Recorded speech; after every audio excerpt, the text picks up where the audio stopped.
Des éponges en forme d'amphore, des méduses d'un autre monde, des vers segmentés hérissés de soie, ainsi que d'imposantes pieuvres figurent parmi les plus récentes découvertes en Antarctique. Ces créatures ont été observées suite au détachement d'un immense iceberg, révélant sous la glace un véritable trésor de vie ancienne. En janvier 2025, un immense bloc de glace baptisé A84, aussi vaste que la ville de Chicago, s'est détaché de la plateforme de glace de George VI, une étendue glacée longue de 450 km, large de 19 à 69 km et épaisse d'environ 250 mètres. Durant l'été austral, de novembre à fin février, la fonte de surface y donne naissance à de longs lacs sinueux appelés lacs glaciaires rubaniformes, dont le nom reflète la forme étirée. Lorsque l'iceberg s'est éloigné, il a mis à nu une portion du fond marin jusqu'alors jamais observée. Le navire de recherche Falkor 2 naviguait à proximité, dans la mer de Bellingshausen. Informés du détachement, les scientifiques ont aussitôt modifié leur programme, conscients de l'opportunité rarissime qui s'offrait à eux. Explorer un lieu vierge et insoupçonné, comme si l'on soulevait une pierre dans une forêt pour découvrir la vie dissimulée en dessous. Les chercheurs ont mobilisé un robot sous-marin nommé Subastian pour sonder les abysses durant 8 jours. Ils ont atteint des profondeurs dépassant les 1280 mètres. C'est là qu'ils ont mis au jour un écosystème insoupçonné, d'imposants coraux et de vastes éponges, littéralement peuplés d'organismes marins, un monde tapi sous les glaces. Les chercheurs s'attendaient à détecter quelques formes de vie, mais furent stupéfaits par leur abondance.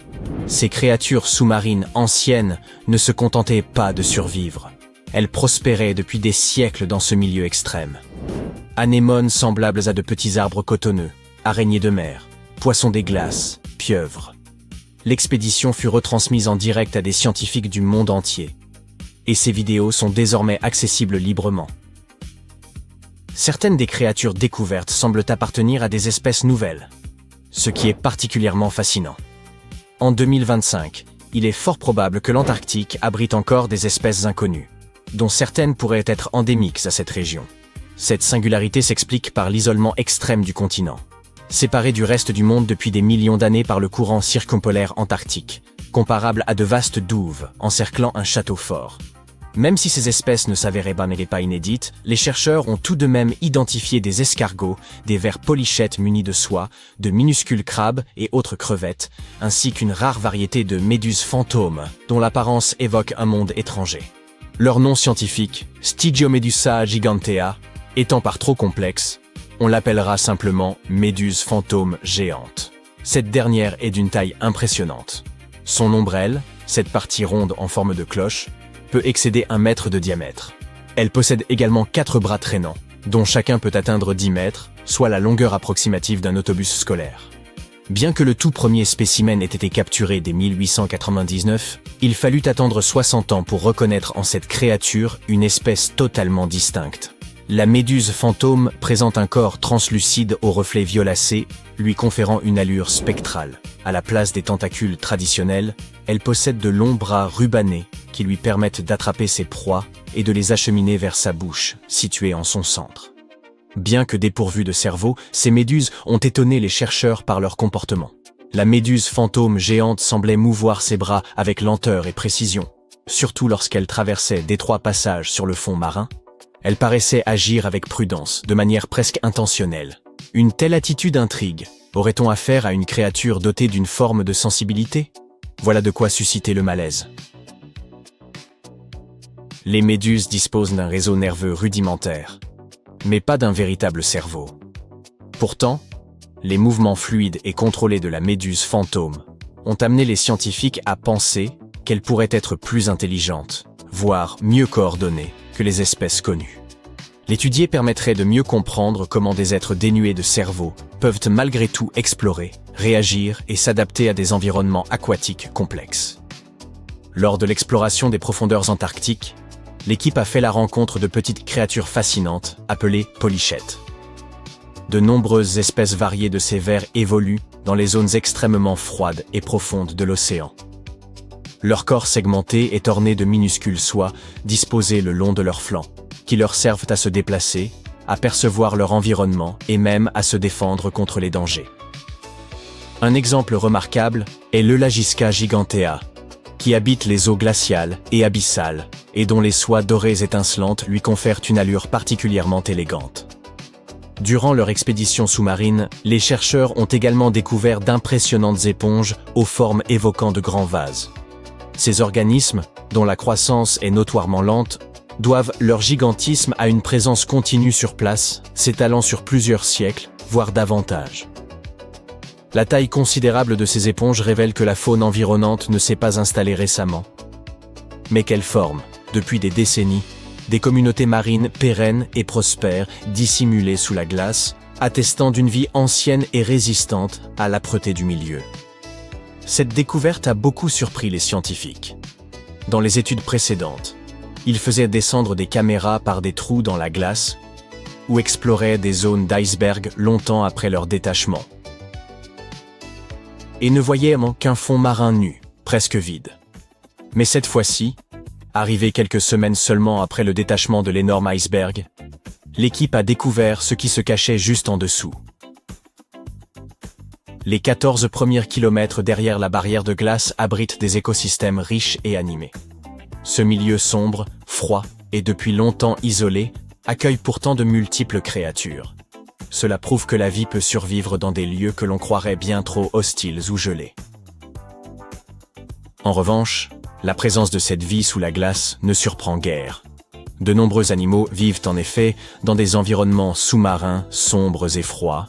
Il est donc naturel qu'ils habitent également sous cette plateforme glaciaire. La glace les dissimule et les protège des perturbations de surface. Ce qui étonne davantage, c'est la diversité des espèces présentes, malgré l'isolement ancien de ce lieu. Ce milieu ressemble en réalité beaucoup au fond marin des régions antarctiques dépourvues de glace. Comment cela peut-il s'expliquer? Habituellement, de minuscules plantes, les phytoplanctons, prolifèrent près de la surface où la lumière solaire pénètre, fournissant la base de la chaîne alimentaire. De petits crustacés formant le krill se nourrissent de ces plantes la nuit avant de plonger pour acheminer nourriture et nutriments au fond marin. Même leurs déchets participent à l'alimentation de la vie abyssale. Or, la présence d'une calotte glaciaire massive bloque la lumière, empêchant la croissance végétale et la descente du krill. Les scientifiques supposaient alors que la vie y serait moindre. Pourtant, ils y ont découvert une abondance surprenante d'organismes. Il semblerait que la nourriture et les nutriments parviennent à s'infiltrer sous la glace, acheminés par des courants sous-marins semblables à des rivières qui coulent sous l'océan. Les chercheurs ont observé des espèces animales particulièrement âgées, ce qui donne à penser que ces courants, issus pour l'essentiel de la fonte des glaciers, assurent un apport suffisant pour maintenir un écosystème équilibré et dynamique. Personne ne peut prédire avec certitude le sort de cette vie abyssale à présent que l'iceberg s'est éloigné. Ces organismes ont vécu sous une couche épaisse et stable de glace pendant une période indéterminée, dans des conditions d'obscurité totale et d'immobilité. Il est évident qu'ils ne sont guère enclins au changement. La disparition de ce toit glacé pourrait dès lors bouleverser profondément leur environnement. L'un des chercheurs a rappelé que la plateforme glaciaire à l'origine de l'iceberg avait reculé d'environ 40 km en un demi-siècle. Ce retrait s'inscrit dans un phénomène plus large. L'Antarctique fond à un rythme croissant, ce qui contribue à l'élévation du niveau des mers à l'échelle planétaire. C'est ce qui confère à cette découverte son importance capitale. L'équipe cherche à comprendre non seulement ce qui se passe à l'instant présent, mais aussi comment cet écosystème dissimulé s'inscrit dans un cadre plus vaste. En étudiant son évolution sur plusieurs décennies, voire davantage, nous pourrions peut-être anticiper ce qui nous attend. N'est-il pas remarquable que la rupture d'une masse de glace puisse livrer de telles révélations?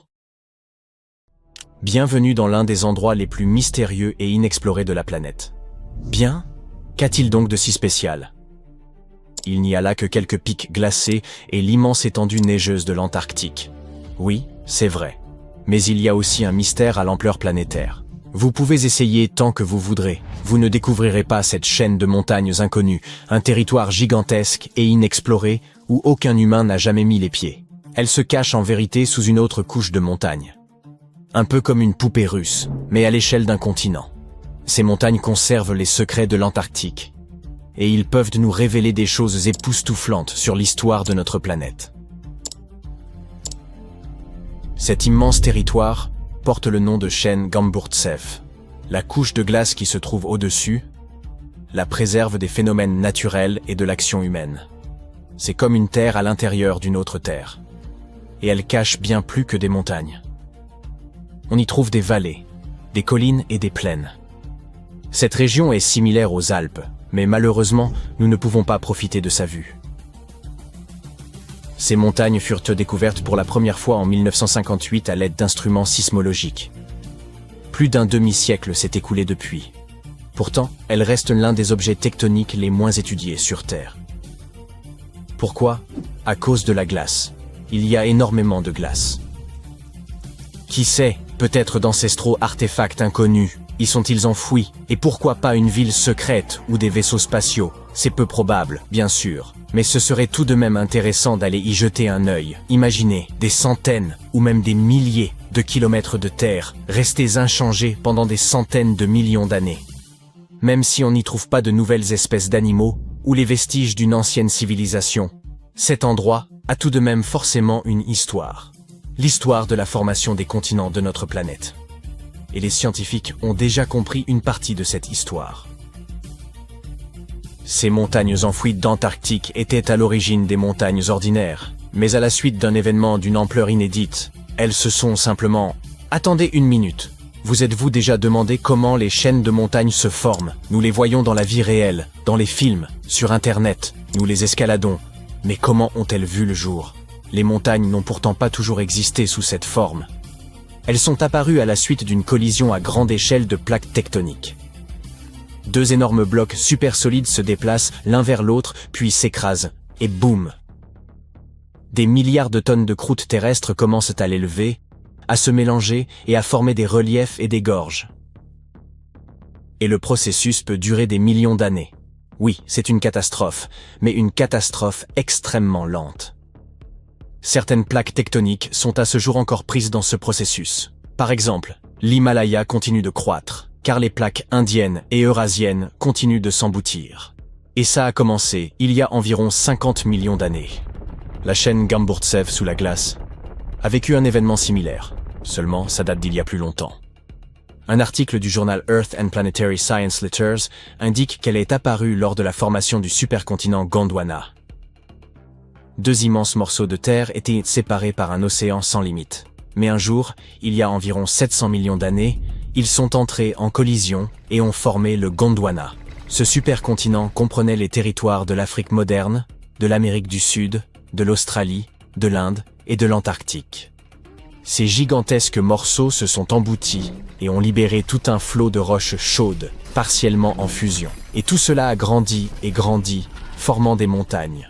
La température de ces montagnes a augmenté, leur masse s'est accrue, et à un certain moment, le Gondwana est devenu instable. Le supercontinent a commencé à s'effondrer sous son propre poids. Les roches brûlantes sous la surface ont commencé à s'écouler latéralement à la suite d'un processus qui porte le nom d'étalement gravitationnel. Ce fut comme quand vous pressez un tube de dentifrice. Sauf que là, il s'agissait de milliards de tonnes de roches ardentes. Ces antiques montagnes d'Antarctique sont apparues précisément au cours de cet événement catastrophique. Vous venez de visionner la simulation d'événements planétaires qui se sont produits il y a des centaines de millions d'années. C'est bien sûr très intéressant, mais comment les scientifiques ont-ils pu tout reconstituer? Comment ont-ils pu savoir qu'une telle chose avait eu lieu? Si la chaîne Gamburtsev enfouie sous la glace est l'un des lieux les plus inexplorés au monde, comment les chercheurs ont-ils pu découvrir son origine? La réponse est simple. De minuscules particules de roche nous ont renseigné sur l'évolution du paysage de la planète. Il s'agit des zircons, et les scientifiques les qualifient de véritables capsules temporelles. Ce minéral est très résistant face aux influences mécaniques et chimiques. Il est difficile à écraser. Il n'est pas affecté par l'érosion, et il ne se dissout pas dans l'eau. Et il contient de l'uranium. Cet élément chimique indique l'âge de la roche aux scientifiques. En effet, l'uranium se décompose toujours en plomb à un taux constant. Les chercheurs peuvent donc examiner les quantités d'uranium et de plomb et déterminer l'âge des minéraux avec une grande précision. Si cela vous semble un peu compliqué, voici un exemple simple. Imaginez que chaque chaîne de montagne soit une horloge qui se met à compter le temps à partir du moment de sa formation, c'est-à-dire après la collision des plaques tectoniques. Après la formation de la roche, l'uranium commence sa lente désintégration. Plus le temps passe, plus l'uranium se transforme en plomb. Le taux de cette désintégration est toujours le même. Cette désintégration peut durer des milliards d'années. Moins il y a d'uranium dans les zircons, et plus il y a de plomb, plus la roche est ancienne. Voilà comment ça se passe en pratique. Les géologues prélèvent plusieurs échantillons de roches. Dans un laboratoire, ils les broient pour extraire des zircons cristallins. Les géologues dissolvent ensuite les particules dans de l'acide pour séparer l'uranium du plomb. Puis, ils utilisent un appareil spécial, un spectromètre de masse qui accélère les atomes et les trie. C'est un processus assez compliqué, mais en fin de compte, cet appareil renseigne les scientifiques sur la quantité d'uranium et de plomb. Ils examinent leurs quantités respectives et déterminent l'âge de la roche. Les géologues ont prélevé des zircons dans du grès près de la chaîne Gamburtsev, ont étudié leurs particules, ont observé leur niveau d'uranium et ont calculé la chronologie de la formation des montagnes. Ensuite, ils ont comparé ces données avec l'histoire de notre planète et ont pu savoir que les montagnes enfouies d'Antarctique sont apparues pendant la formation du supercontinent Gondwana. Mais comment ont-ils découvert que ce supercontinent incluait l'Australie, l'Inde et l'Afrique? Le zirconium provenant de ces roches antarctiques s'est avéré très similaire au zirconium de ces pays. C'est-à-dire qu'il y a longtemps, ces trois continents étaient réunis. Ainsi, la chaîne Gamburtsev a commencé à se former il y a environ 650 millions d'années. Il y a environ 580 millions d'années, elle a atteint la hauteur de l'Himalaya. Et 80 millions d'années plus tard, la croûte terrestre est entrée en fusion. Et tandis que la plupart des chaînes de montagnes sur la planète changeaient et s'effondraient, la chaîne Gamburtsev est restée intacte sous la glace. L'eau, le sol, le vent, les tremblements de terre, la gravité et d'autres forces naturelles détruisent les chaînes de montagnes. Ce processus est appelé érosion. Mais les montagnes ensevelies en Antarctique n'ont rien connu de tel. Les basses températures et la calotte glaciaire qui les entoure les ont préservées. C'est l'une des chaînes de montagnes anciennes les mieux conservées de la planète. Très bien, mais pourquoi explorer ces montagnes? Quelle différence cela nous fait-il que le supercontinent Gondwana se soit un jour effondré? Il est possible que des plantes, des corps gelés d'insectes ou des bactéries anciennes aient été préservés sous d'épaisses couches de glace. Et pourquoi pas des animaux anciens? De nombreuses espèces pourraient avoir vécu sur le Gondwana. Étudier ces anciennes montagnes antarctiques peut nous montrer à quoi ressemblait notre planète il y a environ un demi-milliard d'années. Quand l'Antarctique était un continent vert, quelles créatures y vivaient? Qu'est-il arrivé à ces formes de vie? Est-il possible de ressusciter ces animaux anciens après tant d'années? Si les scientifiques ont réussi à calculer la date de l'apparition du supercontinent en utilisant de minuscules particules, alors imaginez ce qu'ils pourraient découvrir en examinant cette chaîne de montagnes cachée. Tout cela semble très intéressant, mais il y a un problème. Pour extraire un petit morceau de ce monde inconnu, il vous faudrait percer au travers d'immenses couches de glace. Il vous faudrait acheminer des équipements extrêmement lourds vers l'un des continents les plus inaccessibles au monde, construire des stations, obtenir une source d'énergie et mener des recherches à grande échelle. Et cela serait incroyablement coûteux. Par conséquent, ce territoire caché restera probablement un mystère pendant encore longtemps. Espérons juste qu'un milliardaire voudra un jour découvrir les secrets de l'Antarctique et y organiser une expédition de grande envergure.